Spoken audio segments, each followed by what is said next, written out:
Israel Yankopon ase. Israel Yankopon ni din koro. Ya fe ne Yahweh ne ba no ya fe ne Yeshua. Ene ye hwa de kakra bi. Hwedia we yi pa abusuafo hwedia we yi. We ye fe no kaspempen. Kaspempen ye fe ne kaspempen yi pa hwe. Hwe ye fe ne kaspempen. Eye adwuma pa, esaya de pa we. Esaya de bi na me be kire ya de kura.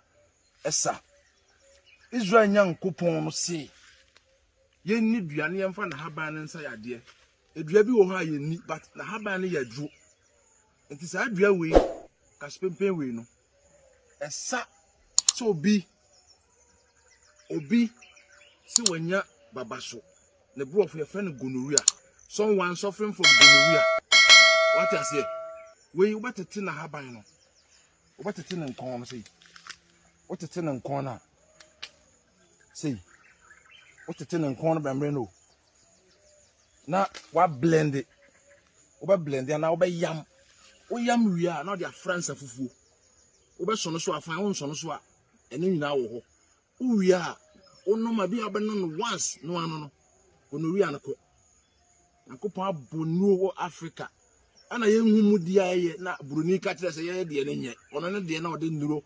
Obefa wo de na de kamika afra no de amosaje ene na ye papa what I say me see we obi a someone who is suffering from gonorrhea what I say we obetete na haban no say na wa yam ana wa blend o blend you other friends afufuo nsafufuo obetuma pa bi te say akoto baako enhye da no so na odi agum ya banum bia no pa abi ko abanum once say gonorrhea na nkwa ni minim babia na ye toma o say ye ndo ende minim ba say we say dia we make a no we me bo ni che we e say kaspempe we na haban no o de fra na wonuma wonum bia no pa anwumre ekọ no ano no wo ba nom nsanfo be we na ekọ bi ko wonum once na ekọ afa o wi afa seda ma Israel Yankopon do bo dua no wo di aseda ma dua na wonim nyansa.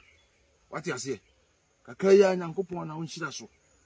Na nsu aba e woni dimuti. Amen.